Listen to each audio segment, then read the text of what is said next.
everyone, welcome or welcome back. If you're new here, my name's Nina, and I am a former clutter-y collector whose home used to practically be a museum filled with everything from vintage lunchboxes to rare albums and books.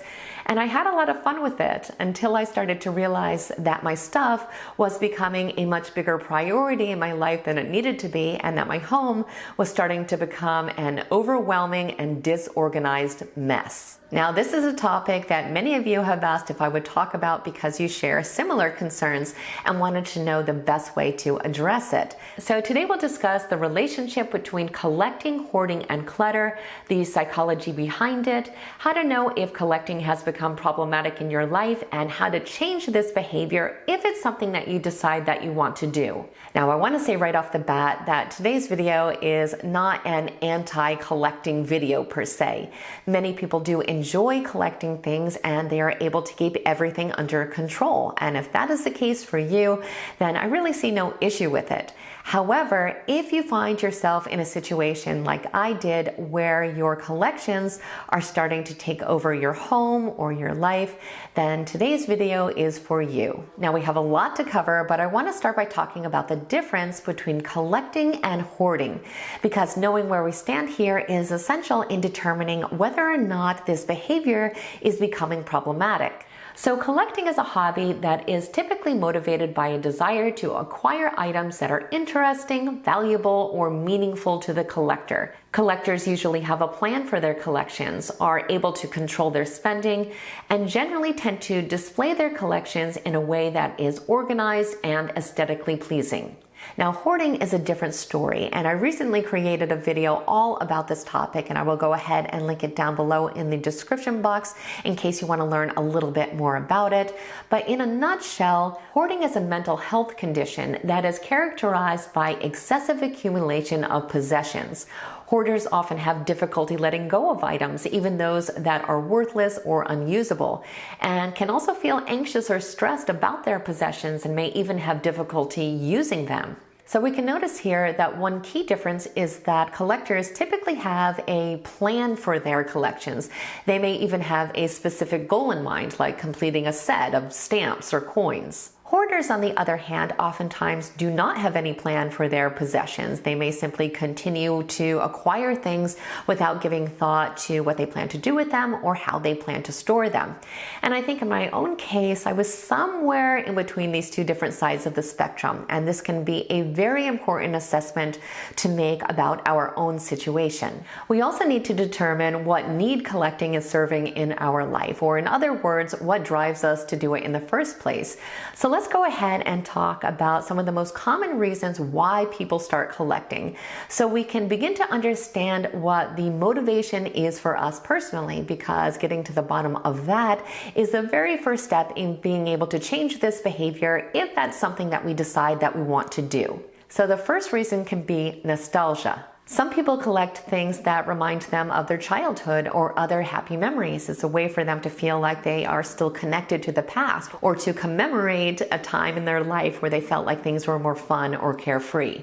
Now, the second thing can simply be passion. Many collectors are just passionate about the things that they collect and what these items represent. They may be interested in the history, artistry, or cultural significance of their collection and just want to own little pieces of the topics that they are excited about. Now, another reason can be identity. Collecting can be a way for us to express our identity and our interests, and also to connect with other people who share the same passions. Sometimes it can also be a way for us to obtain external validation from others because they share the same passions. So for example, let's say we're really into Star Trek. We may feel driven to showcase this passion to other people by having the mugs, the t-shirts, and the bags, and we may want to have more and more and more of these items. The bigger part of our life this topic starts to become. It starts to become actually fused with our personality in some cases. And if we spend a lot of time with other people who are also excited about the same things, this behavior can get reinforced, and also the link to our identity and personality can also become reinforced. Now, the next reason can be escapism. Collecting is sometimes used by people to help them cope with stress and anxiety. So instead of thinking about their problems, they can kind of mentally transport themselves to a fantasy world through their collections because they have all these physical objects around them that can help to immerse them in a different environment. Sometimes, however, this can actually be taken too far and we can start to have our escapism turn into avoidance. We can start to spend way more time thinking about our hobby or our collection than we do our real life. And this can happen both consciously and subconsciously. Now, the next reason can be connected to dopamine.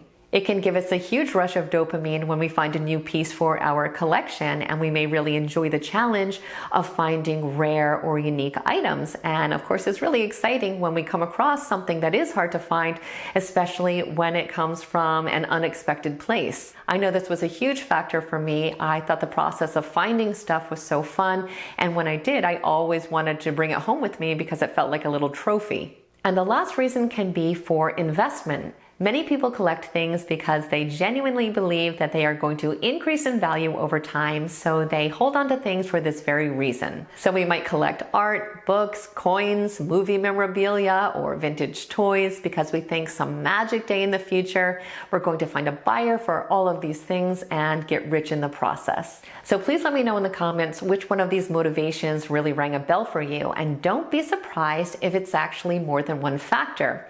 And interestingly enough, personality can also play a role here. Some personality types are more prone to collecting. Mine definitely is. So that can also be a contributing factor alongside our personal experiences and our personal interests. But more importantly, how can we know if collecting has become problematic for us? Well, everyone is different, but some signs we can look out for are feeling overwhelmed by the amount of possessions we have, having difficulty finding space for new items, spending a significant amount of time and money on collecting, feeling anxious or stressed when unable to collect items, avoiding social activities or commitments due to collecting, feeling ashamed or embarrassed about our collecting habits, having strained relationships with family or friends due to collecting, struggling to pay bills or to meet other financial obligations due to collecting, or simply realizing that our stuff has become more important than our real lives. Now, while all of these issues can be genuine concerns, chances are, if you are a subscriber to this channel, if you want to change, it's likely because your home has become so cramped and cluttered with all your treasures that it's starting to feel overwhelming. And if that is the case, I know exactly how you feel because I was right there with you for years. But regardless of the reason that you may want to change this behavior, we address it in exactly the same way. And it really breaks down into two categories: starting to let things go and setting a limit on the collectibles that come into your home in the future. So let's start with the category of starting to pare down on some of these items. Now, the very first thing that we need to do is to sort through everything. We need to take an inventory. We may not have any idea how much of this stuff that we actually have. Then from there comes the difficult part. We need to be honest with ourselves about the things that we are willing to let go of at this time and the things that we are not quite ready to let go of yet. Now, for me personally, I actually found that it was a lot easier to give up entire collections that I was no longer that passionate about than to give up specific items within collections that I still cared about because I was really still emotionally attached. Now, years later, I was able to give up most of these items anyway, but we have to remember that it is a process. So we have to sometimes compromise and do what is necessary for us to actually be able to make progress. And for me, that meant giving up the collections that I didn't really care about that much so that I could hold on to the ones that I still did. Now, in your own circumstance, if you decide that you really don't want to give up any full collections, but you do want to reduce the size of the collections that you have, you can do so by going through all the items one by one and just asking yourself the following questions. Do I still enjoy this collectible? Does this item actually have a use? Am I still proud to own this collectible? Does this collectible have sentimental value to me? And is this item worth the space it is taking in my home? And if we answered no to many of these questions, it's probably time to let the item go. Remember, if we don't even have the space to display these items or enjoy them, there's really no point in having them. And most of the time when it gets to this point, they actually start causing negative consequences. And believe me, I know it can feel really challenging to start to let these items go, especially if we are emotionally attached to them. So we can help ourselves out by beginning to address these items one by one or in small batches, so it doesn't feel quite as overwhelming or distressing. Also, please don't beat yourself up about getting rid of collectibles, even if they do have sentimental or historical value. You do not need to keep everything you've ever owned, and there are many wonderful ways to get these items into the hands of other people who will appreciate them and take care of them. And sometimes doing so can make us feel a little bit better about letting these items go. For now, you just want to focus on getting rid of the things that are no longer bringing you joy and holding on to the things that you really do still cherish. Remember, in the end, having a less cluttered lifestyle is actually going to lead to a lot of positive outcomes.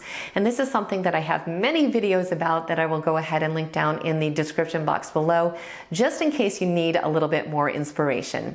But with all of that being said, we still have to remember that an essential part of this process is stopping this behavior in the future.